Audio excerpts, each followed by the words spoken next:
The old guard, ये 2020 की American super hero film है, डायरेक्टेड बाय जीना प्रिंस ब्रीथवुड। इसमें चार्लिस थेरॉन और चिवेटल इजोफोर ये दोनों मुख्य भूमिका में हैं। इनके साथ में और भी कई सारे सह कलाकार हैं। 10 जुलाई को इस फिल्म को नेटफ्लिक्स पर रिलीज किया गया। इसका हिंदी डब्ड वर्जन भी नेटफ्लिक्स पर अवेलेबल है। मैंने आज दोपहर को इस फिल्म को देखकर कंप्लीट किया। ये कहानी है एक विशिष्ट टाइम पीरियड के लिए अमर रहने वाले 4 योद्धाओं के ग्रुप की। विशिष्ट टाइम पीरियड मैंने इसलिए कहा क्योंकि ये लोग किसी एक स्पेसिफिक टाइम पीरियड में अमर रहते हैं। फिर इनको गोली मार दो, काट दो, इनके ऊपर बम फोड़ दो, फिर भी इनको कुछ नहीं होता, तुरंत इनकी बॉडी रिकवर हो जाती है।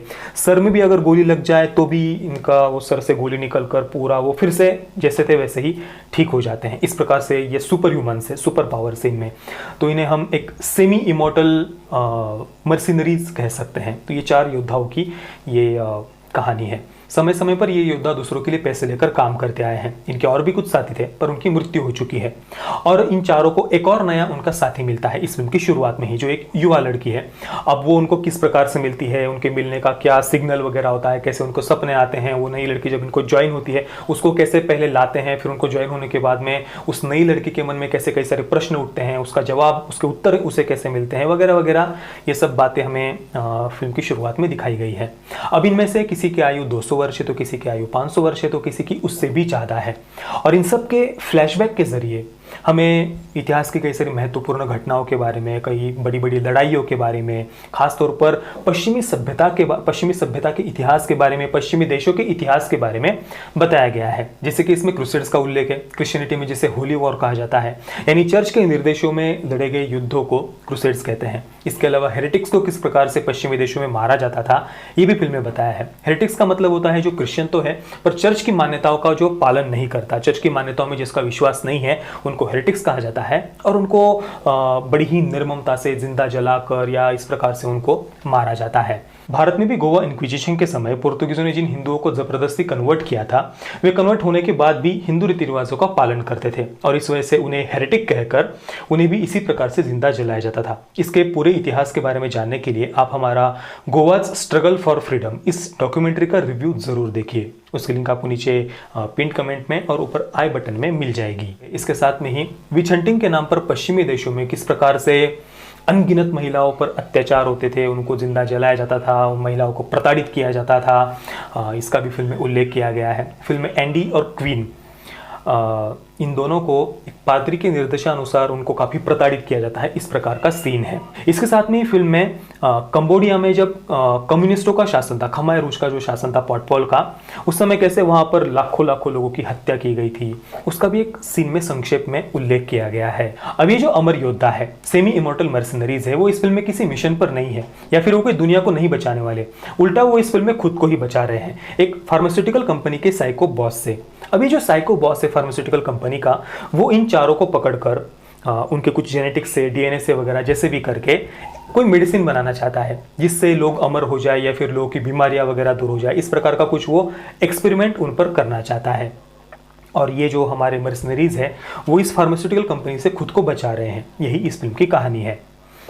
अब इन चारों को, इन मर्सिनरीज को पकड़वाने में एक सीआईए का अधिकारी फार्मास्यूटिकल कंपनी की मदद करता है। उस अधिकारी का नाम है कोप्ले और एक कैरेक्टर प्ले किया है चिवेटल इजोफोर ने।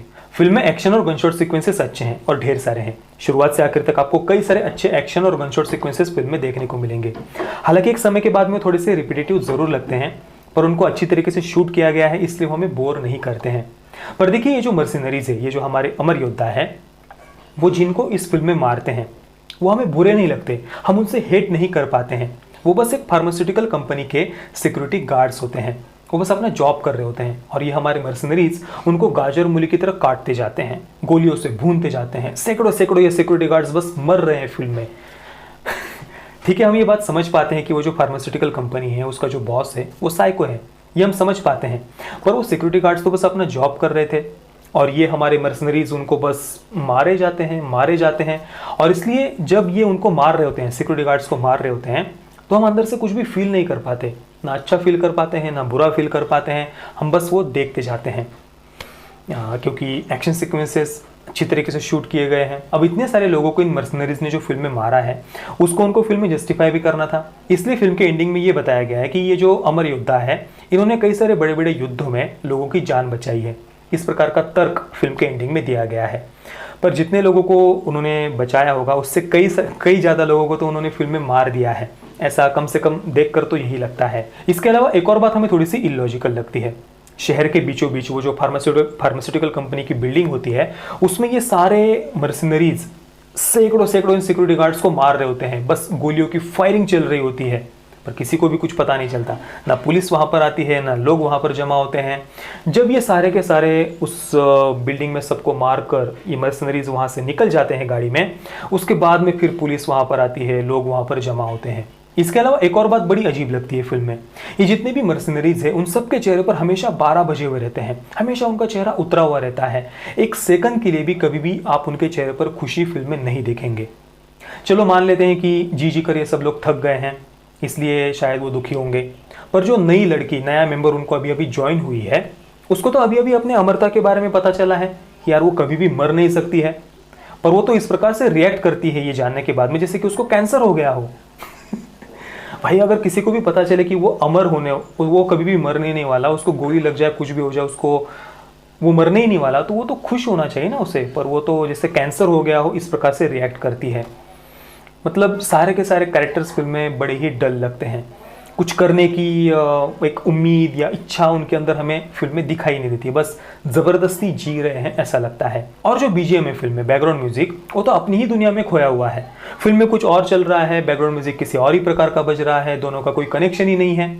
कुल मिलाकर फिल्म का कंसेप्ट अच्छा था, जो एक्शन सीक्वेंसेस और गनशॉट सीक्वेंसेस है वो भी फिल्म में अच्छे हैं, पर ना ही हम कैरेक्टर से जुड़ पाते हैं, ना ही कहानी से जुड़ पाते हैं, ना ही हम उन कैरेक्टर्स के लिए केयर कर पाते हैं। बस देख रहे हैं इसलिए देख रहे हैं फिल्म को, ऐसा हमें अंदर से फील होता है। कुल मिलाकर ज़्यादा कुछ सोचे बगैर बस एक्शन सीक्वेंसेस के लिए आप एक बार इस फिल्म को देख सकते हैं। थोड़ा सा हिंदी डबिंग के बारे में बात करते हैं। देखिए जितनी भी वॉइस आर्टिस्ट हैं उन सबका काम बढ़िया था, सभी की आवाज़ सब पर सूट हो रही थी, पर जो ट्रांसलेशन है वो तो बहुत ज़्यादा वाहियात था। मतलब कुछ भी ट्रांसलेट करके रखा है उन्होंने।